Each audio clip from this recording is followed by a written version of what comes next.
Hi, my name is Dr. Max. I'm a chiropractor here at Avita, and I'm going to show you some stretches you can do after a run that should be really helpful to relieve some of those common kind of tight areas that you'll feel in your body. So the first area that you'll probably notice is quite tight, and you don't even have to be a runner for this area to be tight, is your hip flexors. And if you can see right now I'm sitting, they're engaged, they're always tight. My glutes get stretched, but these hip flexors need a good stretch. So a really good stretch you can do for that is you get into a bit of a lunge position. So if I'm going to stretch my left hip flexor, what I want to do is get both knees and hips at 90-90. So this angle here is at 90, and then I have another 90-degree angle in the back here. So you'll commonly see people make the mistake of leaning all the way forward here, and they will feel a stretch, but it's not going to get all of your hip flexors. We actually have multiple, and some of them actually run all the way down the leg. Well, actually just one mainly, and that's your rectus femoris. The rest will insert lower down from the hip here, but it's good to get all of them at the same time. So what I want you to think about is actually rotating your pelvis forward, and that'll already put more tension on this hip flexor, which will be a really effective way to stretch that. And by doing that, you're also now going to squeeze your glutes as hard as you can to contract that.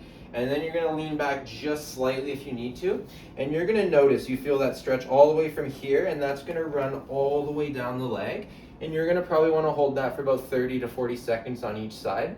That'll do a really good job at releasing the hip flexor. So the next stretch I have is something called a pretzel stretch. And it kind of sounds like a pretzel, which is basically what we're going to get into. This one will also stretch your hip flexor, but if you're too tight, you can ignore that portion. It's mainly going to be for your low back and your glutes. So what you're going to do is you're going to start on your back, and then you're going to get into a figure 4 position like so. But we're not doing the figure 4 stretch. We're actually now going to drop this leg down and then allow this knee to come all the way down to the ground. You're going to notice this puts tension right into our glute right away. And now to get a bit more of a stretch into the back, what you're going to do is try and let your other shoulder touch the ground. You may not be able to fully touch the ground. That's okay, because what's going to happen is either your knee is going to touch or your shoulder is going to touch, unless you're very flexible. And if we're stretching, you're probably not too flexible. So we're going to let that come down here. And then the last part of the pretzel, which you don't have to do, but this will pull the hip flexor in, is we're then going to pull this back leg and let that lengthen. You'll feel that front hip flexor lengthen with that as well, and that'll be the full pretzel stretch to really release that low back. So the third area that'll typically get tight is your calves in the back here. So one good way to do that is if you have a belt at home, and most people do, or you can even use a towel. You're going to sit on your butt, and we're going to stretch both muscles in our calves. So we have something called our gastrocnemius, which are those two kind of big muscles you see on the head, and just below that is a muscle called your soleus. So this will stretch both because we're lengthening both at the same time. So I would recommend doing just one leg at a time, and what you can do is pull that belt to flex that foot forward. We call that dorsiflexion, and it doesn't really matter how you're leaning, so whatever's more comfortable on your back, but you'll notice by holding that, you're going to feel tension all throughout this leg here. You can technically do both at once, but you probably won't find it as effective, and I'd recommend just doing one at a time. And again, for about 30 to 40 seconds, typically one set there. If you're really trying to work on your flexibility, you can add in a second set, but that's what I'd find most effective to stretch that.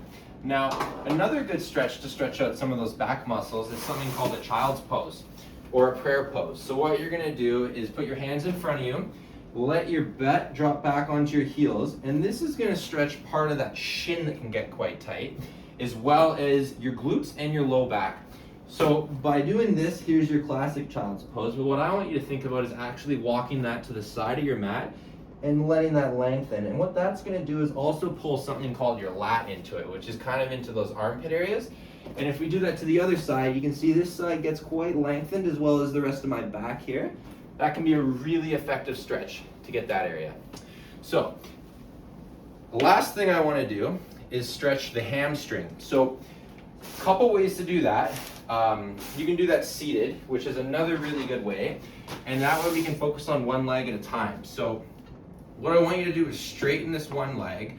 Now don't point your toe up, because if you point your toe up, it's going to tension your whole nervous system while you come down.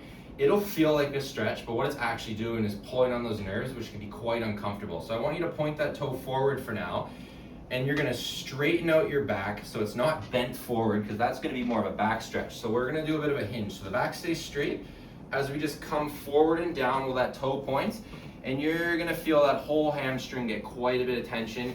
You can open up this hip if that's more comfortable for you, and you can kind of play around with that too, whether you internally or externally rotate the hip, because we do have multiple hamstrings, and that'll play a factor on what gets stretched more. But at the end of the day, as long as the foot's pointing forward and we're leaning here, you're gonna feel quite a bit of a stretch down the bottom. Those are some of my favorite stretches to do after a run, and they're gonna be highly effective in relieving that normal tension that you'll see on just a daily basis.